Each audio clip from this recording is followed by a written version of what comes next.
Today is the feast of Mary Magdalene, one of my very favorite saints.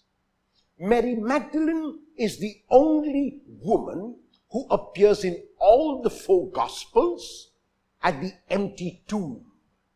In the Gospel of Mark, she goes along with 2 other women to roll the stone back to anoint the body of Jesus. In the Gospel of Matthew, she goes with another woman. In the Gospel of Luke, she goes with a few other women. But in the Gospel of John, she is the only woman mentioned who goes to the tomb early in the morning on the first day of the week, which is Sunday. Mary sees that the stone has been rolled back, makes up her mind about what may have happened, and runs to tell Peter and the beloved disciple that they have taken the Lord out of the tomb. She is presuming, she is assuming without even having the facts. Peter and the beloved disciple come running to the tomb. Peter goes into the tomb, followed by the beloved disciple, and they find that the body of Jesus is not there, but the cloths which were used to wrap the body of Jesus are still in the tomb. This is an indication to them that Jesus has left death behind. By leaving the cloths behind, they presume that Jesus has left death behind, and they presume that he has risen from the dead. Yet, they are not aware of what the resurrection means. And so, they go back home. Mary, however, is faithful. Mary, however, is persevering. Mary, however, is persistent and stays outside the tomb. However, Mary stands outside the tomb weeping. John is the only one who tells us about the tears of Mary and about the fact that she wept. And even as she wept, she stoops to look into the tomb, and when she looks in, she finds 2 angels dressed in white, sitting where the feet and the head of Jesus lay. The angels have no authority in the Gospel of John to make any pronouncement about the resurrection or the ascension. The angels in the Gospel of John only ask Mary a question. And the question that they ask Mary is, "Woman, why are you weeping?" On the surface level, the question might seem like a question, but at a deeper level, it is a rhetorical question, which means the angels are saying to Mary, there is no cause to weep. There is no reason to weep. Mary, you ought not to weep. However, the tears of Mary prevent not only her seeing, the tears of Mary prevent her hearing, and the tears of Mary prevent her experiencing. Even as the angels finish their question, Mary responds to them. And her response is that they have taken the Lord out of the tomb. Mary doesn't specify who they is, but she simply imagines that the body of Jesus has been stolen. And she says, "We do not know where they have laid him." And even as she responds to the angel's question, Jesus stands by her side. However, the tears of Mary, the weeping of Mary, the self-pity of Mary prevents her from hearing and seeing Jesus.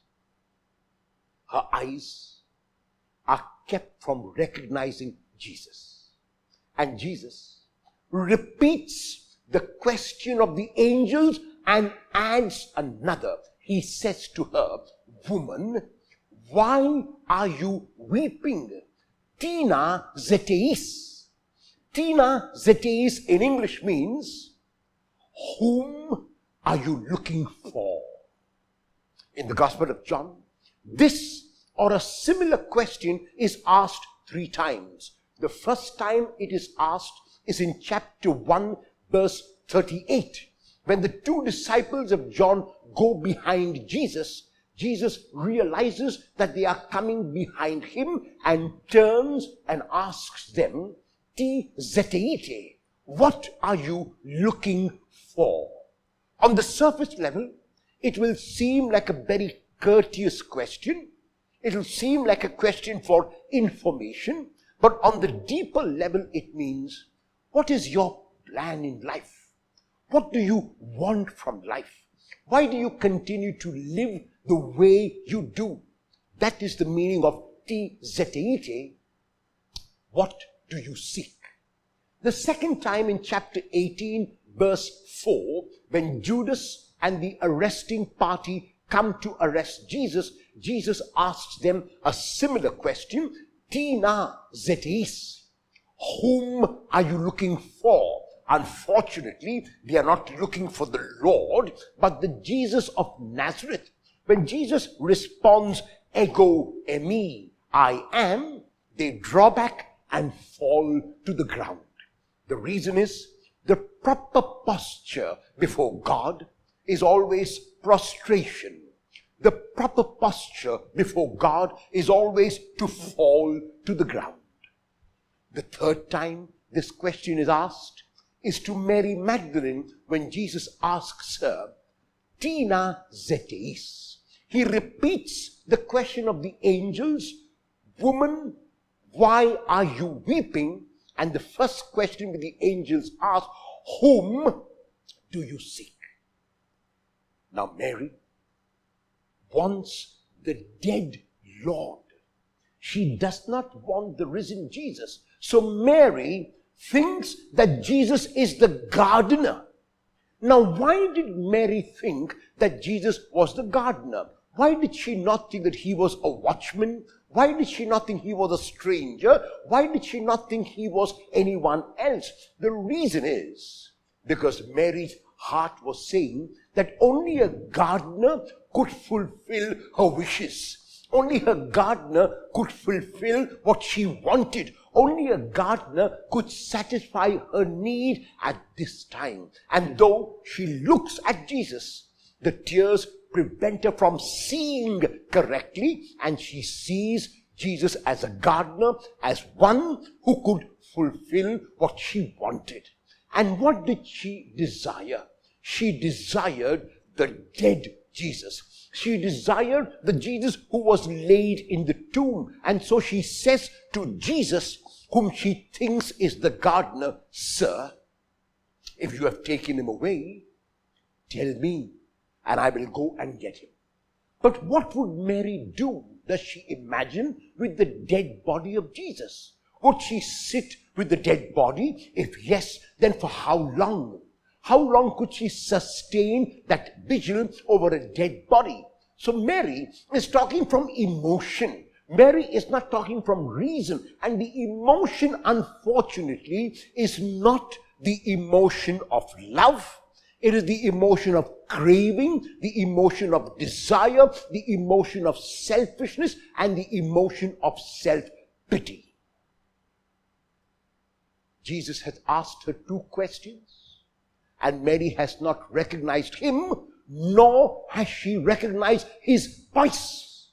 And then Jesus knows that the only way he can get Mary to come back to her senses, the only way he can get Mary to start thinking again and start feeling again correctly, is he calls her name. Jesus says to her, "Mary." And the moment she hears her name, she becomes alive. The moment she hears her name, she realizes that now she is the center of attraction as she wanted to be. The moment she hears her name, she becomes aware of everything around her. And at that moment, she recognizes Jesus. There are some who say that the reason why Mary recognized Jesus is because only he called her in that manner, and that is not the way to interpret this text. Because John does not tell us anything about the inflection in the voice of Jesus. John does not tell us anything about how Jesus called her name. John doesn't say, for example, and Jesus called her endearingly Mary. If he did that, then one could understand that the reason why Mary recognizes him is because he called her in that way, in that unique way, in that special way. But John says nothing of this sort. John very clearly wants us to know that it was on hearing her name that she becomes alive. It was when she heard her name that she became aware. It was on hearing her name that she was able to come out of her stupor, of her emotion, of her self-pity, and of her selfishness. And even then, Mary has not come out fully, because she runs to the Lord and holds him and will not let him go. Even though the text does not say it, Mary seems to be telling the Lord, I have got you now, you are mine and mine alone, and I'm not going to let you go. I cannot share you with anyone, you are my possession. And the Lord has to gently chide Mary. The Lord has to tell her to let him go. And the word that Jesus uses is hapto, which means, Mary, do not hold on to me. Jesus doesn't tell Mary not to touch him. He says, Mary, do not hold on to me. You have to let me go. You have to get used to my presence in a new way. When I was with you historically, I was present as a human person. But now you have to let me go, and you have to get used to seeing me in your heart. You have to get used to seeing me in your mind. You have to get used to knowing that no matter where you go, no matter what you do, I will accompany you and I will be with you, because I am the risen Lord. And the Lord, because he is the Lord, and the Lord, because he knows that Mary genuinely and truly loves him, makes Mary an apostle of the ascension. The Lord does not make Mary an apostle of the resurrection, because the resurrection is taken for granted in the Gospel of John. He tells Mary to go and become a missionary on his behalf to his disciples by telling them that he is ascending, that he is going back to where he has come from, that he has completed his work on earth and now has to return to the Father. And to Mary's credit, she lets go of her self-pity, she lets go of her selfishness, she lets go of her emotions and becomes that rational, that reasonable, that logical disciple and apostle when she goes as a missionary and communicates the message of the ascension to the disciples of Jesus. What is the message of this text for us today? There are times in our lives when we are faced with a calamity. There are times in our lives when we are faced with a loss. When a member of our family gets cancer. When a member of our family dies young. When a spouse is called to God before his or her time. When children die in childhood, when youth die in accidents, then the world of the family is shattered. And the question is, why me? Why my child? Why my husband? Why my parent? At those times, the Lord comes to us like he came to Mary Magdalene, and he asks us, why are you weeping? Whom are you looking for? If we truly believe in the resurrection, we have to say we are looking for our risen brother, our risen son, our risen daughter, our risen parent, the risen member of the family. But if we do not believe in the resurrection, then like Mary, we will look for the dead relative. And if we look for the dead relative, the danger is we will not be able to hear the questions that Jesus is asking us. If we look for the dead relative, we won't be able to hear what Jesus is saying to us, and we will be caught up in our own selfishness, in our own self-centeredness, in our own emotion. If we really look for the risen relative, if we look for hope, if we look for the positive, then it is possible that we will know that the question Jesus asks us is actually a rhetorical question, where he is telling us not to be afraid, telling us not to weep. He is telling us not to give in to depression, not to give in to the negatives, but to continue to have hope. The story ends beautifully with Mary becoming an apostle of the ascension of Jesus.